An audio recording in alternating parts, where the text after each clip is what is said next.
तो फ्रेंड्स, आज के इस वीडियो में हम क्लास 9 का जो सबसे पहला चैप्टर है मैथ का नंबर सिस्टम, उसको एक्सप्लेन करेंगे आप सबके सामने। और एक और वीडियो है जो जिसका लिंक मैंने डिस्क्रिप्शन में दे रखा है, उसमें इस चैप्टर का पूरा सॉल्यूशन है। चैप्टर के एक एक क्वेश्चन जो भी एनसीईआरटी में गिवन है उन सबका सॉल्यूशन है, तो वहाँ से आप सॉल्यूशन को एक्सेस कर सकते हैं। और इस वीडियो में इस चैप्टर को पूरा एक्सप्लेन कर दूँगा। इसमें जो भी कॉन्सेप्ट है सबको एक्सप्लेन कर दिया जाएगा इस वीडियो में। फ्रेंड्स, इस चैप्टर में मेनली बताया गया है जिसके बारे में वो है रियल नंबर। तो रियल नंबर कौन सा नंबर होते हैं? वो नंबर जिनको हम लोग नंबर लाइन पे रिप्रेजेंट कर सकते हैं। अब नंबर लाइन क्या होती है? तो फ्रेंड्स, नंबर लाइन एक लाइन होती है जिस पे आप नंबर्स को रिप्रेजेंट करते हो। जैसे जैसे यहाँ पे देखिए, ये एक नंबर लाइन है, यहाँ पे नंबर्स को रिप्रेजेंट किया गया है 1 2 3, फिर यहाँ से माइनस, फिर यहाँ 0। तो ये नंबर लाइन है, और जिस नंबर को हम इस नंबर लाइन पर रिप्रेजेंट कर सकते हैं उसी को हम लोग रियल नंबर बोलते हैं। अब रियल नंबर फ्रेंड्स दो टाइप के होते हैं, एक होता है रेशनल और एक होता है इरेशनल नंबर। रेशनल नंबर और इरेशनल नंबर क्या होता है देखते हैं। तो वो नंबर जिसको हम लोग p बाई क्यू के फॉर्म में लिख सके, जहाँ p और q दोनों के दोनों इंटीजर्स हो और जो q हो वो 0 के इक्वल ना हो। जैसे जिस नंबर को हम p बाई क्यू के फॉर्म में लिख सके और ये जो दोनों p और q हो ना, वो दोनों इंटीजर होने चाहिए। अब इंटीजर क्या होता है ये आप लोग को पता होगा। और जो यहाँ पे q होगा ना, वो 0 के इक्वल नहीं होगा। ये नॉट इक्वल टू का साइन है, इक्वल टू दे के ऐसे कर देने पे हो जाता है नॉट इक्वल टू। तो वो नंबर जिसको हम p बाई क्यू के फॉर्म में लिख सकें, जहाँ p और q दोनों इंटीजर होने चाहिए और जो q है वो 0 के इक्वल नहीं होना चाहिए। आप बहुत सारे एग्जांपल ले सकते हैं, 3/5। यहाँ भी ये p और ये 3p हो गया, ये q हो गया, p और q के फॉर्म में आ गया। ये दोनों के दोनों इंटीजर्स हैं और जो q है यानी नीचे वाला जो डिनोमिनेटर है वो 0 के इक्वल नहीं है। ऐसे बहुत सारे एग्जाम्पल आप लोग ले सकते हैं। -4/3, या फिर इसको लिख सकते हैं 3/-4। बहुत सारे एग्जाम्पल, ये सब रेशनल नंबर के एग्जाम्पल हैं। अच्छा, जो रेशनल नंबर नहीं है वो इरेशनल नंबर है। तो आप सोच रहे होंगे कि ऐसा कौन से नंबर हैं जिनको हम लोग p बाई क्यू के फॉर्म में नहीं ले सकते, क्योंकि 2 जो है ये भी रेशनल नंबर ही है। 2 को हम 2/1 लिख सकते हैं। तो ये p हो गया और ये q हो गया, और जो q है मतलब जो डिनोमिनेटर है वो 0 के इक्वल नहीं है। तो 2/1 लिख सकते हैं हम 2 को, इसलिए 2 भी जो है वो भी रेशनल नंबर है। 2 3 4 5 6 ये सब के सब रेशनल नंबर है। तो आप लोग सोच रहे होंगे कि इरेशनल नंबर, वो नंबर जो p बाई क्यू के फॉर्म में नहीं लिखे जा सकते। तो ऐसे कौन से नंबर हैं जिनको p बाई क्यू के फॉर्म में लिख सकते हैं? ऐसे बहुत सारे नंबर हैं जिनको हम लोग p बाई क्यू के फॉर्म में नहीं लिख सकते हैं। जैसे फॉर एग्जांपल √2। √2 इसको आप p बाई क्यू के फॉर्म में नहीं लिख सकते। लिख के देखिए, √2/1 करेंगे ना, तो ये शर्त क्या थी कि जो p और q हैं वो दोनों के दोनों इंटीजर होने चाहिए। लेकिन यहाँ जो √2 है वो इंटीजर नहीं है, √2 इंटीजर नहीं है, ठीक है। इसलिए √2 जो है वो इरेशनल नंबर नहीं है, मतलब रेशनल नंबर नहीं है। अच्छा, अब एक और होता है इन दोनों में फैक्टर। क्या होता है? टर्मिनेटिंग और नॉन टर्मिनेटिंग। अब टर्मिनेटिंग क्या होता है? जिस भी नंबर को हम एक फिक्स्ड पॉइंट के बाद पूरी तरह से कटा दें उसको हम लोग टर्मिनेटिंग कहते हैं। जैसे फॉर एग्जांपल 7/8, हमने 7/8 लिखा, इसको हम लोग लिख सकते हैं 0.875। इसको हम लोग 0.875 लिख सकते हैं। तो देखिए, ये जाके कट गया, मतलब पूरा का पूरा डिविजिबल हो गया। 7 जो है 8 से पूरा का पूरा डिविजिबल हो गया। तो ये जो फ्रैक्शन है इसको हम लोग बोलेंगे टर्मिनेटिंग फ्रैक्शन। टर्मिनेटिंग फ्रैक्शन, क्योंकि ये टर्मिनेट हो गया, कट गया एक पॉइंट पे जाके, ये पूरी तरह से डिविजिबल हो गया। अब ये पॉइंट डेसिमल लगने के बाद डिविजिबल हो चाहे डेसिमल लगने से पहले डिविजिबल हो, अगर हो गया डिविजिबल तो टर्मिनेटिंग है। अब कुछ नंबर होते हैं जो डिविजिबल ही नहीं होते हैं। जैसे फॉर एग्जांपल हम लोग लिखें 2/3। अब 2/3 को आप चेंज करके देखिए, तो 3 2 0.0618 2 फिर 6 फिर 0 फिर 18 फिर 2 फिर 6। ऐसे करते करते ये 6 का कभी इंड ही नहीं होगा, ये 6 चलता ही चला जाएगा। ये 6 का कभी इंड ही नहीं है। तो इस केस में क्या करते हैं ना, यहाँ पे एक बार लगा देते हैं, तो इसको 0.6 बार करके लिख देते हैं। मतलब क्या कि 6 चलता जाएगा, 6 का कभी इंड ही नहीं है, 6 हमेशा चलता ही रहेगा। तो यहाँ पे ये जो 6 है वो टर्मिनेट नहीं हो रहा है। 2/3 2 को टर्मिनेट नहीं कर पा रहा है, मतलब पूरी तरह से कटा नहीं पा रहा है, इसलिए ये क्या हो जाता है? Non terminating. ये हो जाता है नॉन टर्मिनेटिंग, क्योंकि ये टर्मिनेट यहाँ पे 3 2 को नहीं कर पाता है, ठीक है। तो अब देखिए, जो भी फ्रैक्शन, जो भी वर्ल्ड का जो भी फ्रैक्शन हो, अगर या तो वो टर्मिनेटिंग हो या वो नॉन, देखिए जो भी फ्रैक्शन है, जो भी फ्रैक्शन या फिर जो भी नंबर टर्मिनेटिंग हो या नॉन टर्मिनेटिंग हो, वो दोनों रेशनल नंबर होते हैं, ठीक है। जो रेशनल नंबर होते हैं, सॉरी, जो रेशनल नंबर होते हैं या तो ये टर्मिनेटिंग होंगे या तो ये टर्मिनेट करेंगे, ठीक है,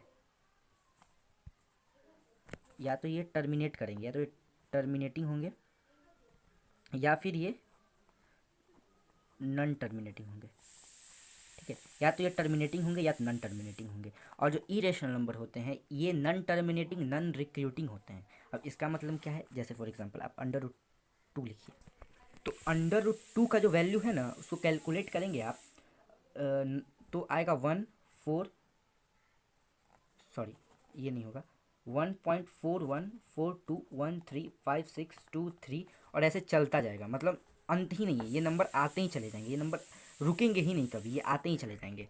जैसे देखिए यहाँ बुक में पेज नंबर 13 पे दिया है अंडर रूट 2 का वैल्यू, अंडर रूट 2 का वैल्यू रुकेगा ही नहीं, चलता चला जाएगा, चलता चला जाएगा, इंड ही नहीं है इस वैल्यू का, ये आता ही चला जाएगा।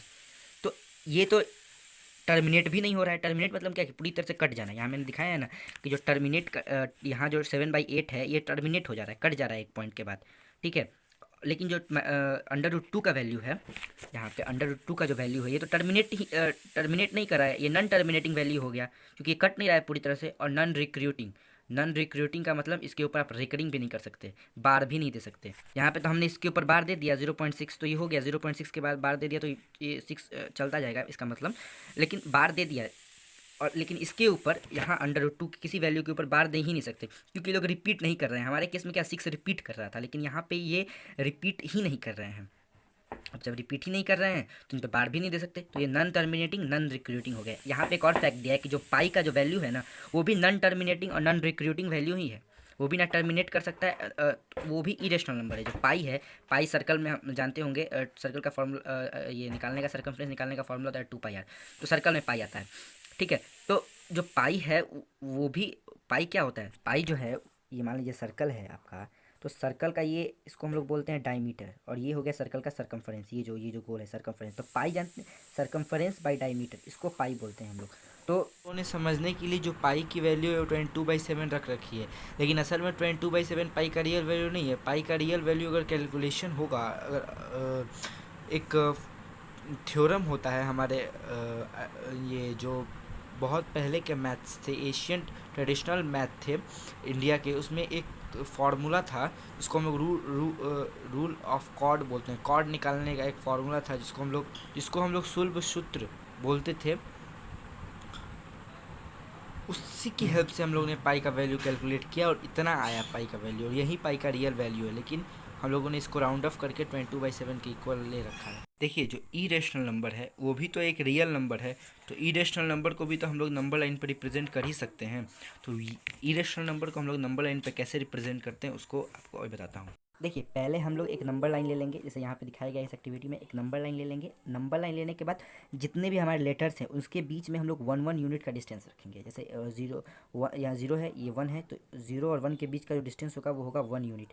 1 यूनिट का मतलब कितना भी हो सकता है, वो किलोमीटर भी हो सकता है, 1 किलोमीटर, 1 मीटर, 1 सेंटीमीटर, कितना भी हो सकता है, लेकिन 1, तो 1 किलोमीटर, 1 सेंटीमीटर, 1 मीटर, यूनिट यहाँ पे कुछ भी हो सकता है, ठीक है। तो 1 यूनिट का हम लोग डिस्टेंस रखेंगे, ठीक है। हर एक नंबर 0 से लेकर 1 के बीच, 1 से लेकर 2 के बीच, 2 से लेकर 3 के बीच हम लोग 1 1 यूनिट का डिस्टेंस रखेंगे। अब देखिए हम लोग जानते हैं पाइथागोरस थ्योरम पढ़े होंगे 7 क्लास में, क्या होता है पाइथागोरस थ्योरम में, एक राइट एंगल ट्रायंगल होता था ऐसे करके, और यहाँ पे क्या होता था कि जो हाइपोटेनस इसको बोलते थे, इसको परपेंडिकुलर बोलते थे और इसको बेस बोलते थे। तो जो हाइपोटेनस का स्क्वायर होता था, हाइपोटेनस का जो स्क्वायर होता था वो परपेंडिकुलर का स्क्वायर प्लस बेस के स्क्वायर होता था, ठीक है। ये तो हम लोग पढ़े थे 7 क्लास में। हाइपोटेनस का स्क्वायर होता है परपेंडिकुलर और प्लस बेस का स्क्वायर होता है, ठीक है। ये हम लोग जानते हैं। इस वाली लाइन को हम लोग राइट एंगल ट्रायंगल में इसको हाइपोटेनस बोलते हैं, इसको परपेंडिकुलर बोलते हैं, इसको बेस बोलते हैं। तो देखिए हम लोग क्या किए यहाँ पे कि 0 से लेकर 1 के बीच का हम लोग ले लिए 1 यूनिट डिस्टेंस, 1 यूनिट ले लिए हम लोग डिस्टेंस। अब यहाँ पे 1 यूनिट ले लिए तो यहाँ से एक परपेंडिकुलर ड्रॉ भी करेंगे 1 यूनिट का, ठीक है। परपेंडिकुलर आप लोग नॉर्मल ड्रॉ कर सकते हो या फिर 90 डिग्री का एंगल ड्रॉ कर सकते हो, बस परपेंडिकुलर 1 मीटर का होना चाहिए। अब देखिए ये परपेंडिकुलर 1 यूनिट का हो गया, और बेस भी, ये बेस है, ये परपेंडिकुलर, तो ये जो बेस है ये भी 1 यूनिट का हो गया, ये परपेंडिकुलर भी 1 यूनिट का हो गया।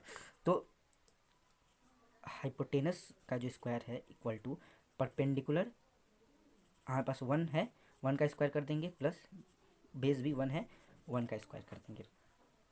अच्छा अब देखिए, अब ये कर दिए हम। अब ऐसा करने के बाद क्या करेंगे हम कि जो इस तरीके से। अगर आप लीनियर इक्वेशन पढ़े हो 7th क्लास में तो आपको पता होगा कि जो नंबर्स इधर आते हैं और जो नंबर इधर जाते हैं तो उनके साइंस चेंज हो जाते हैं और रूट्स लग जाते हैं, ठीक है।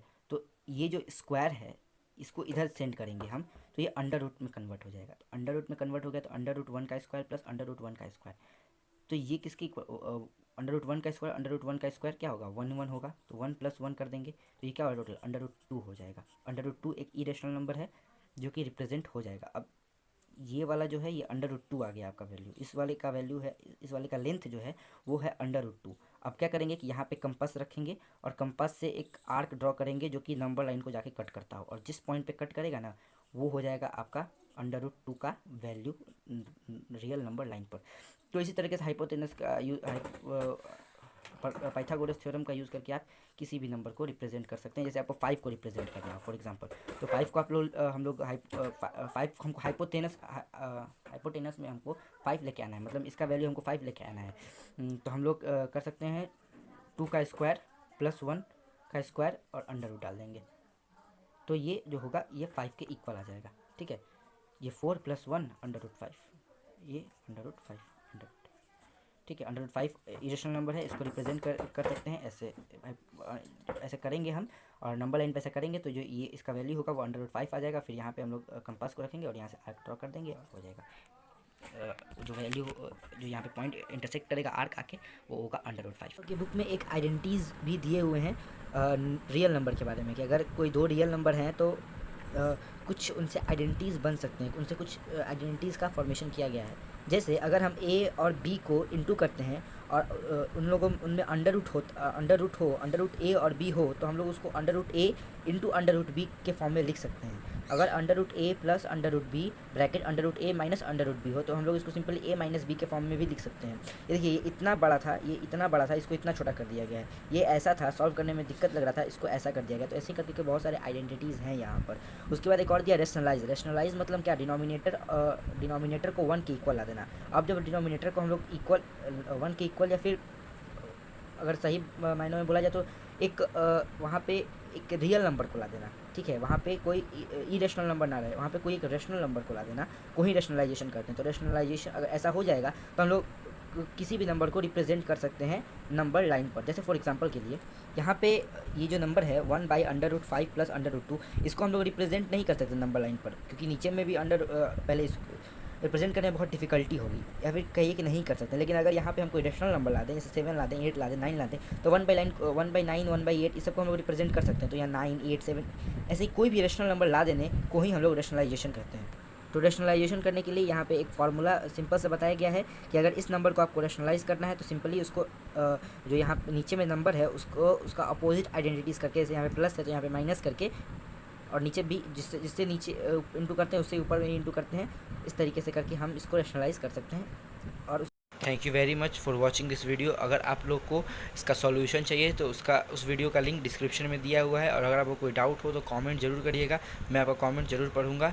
Thank you for watching this video.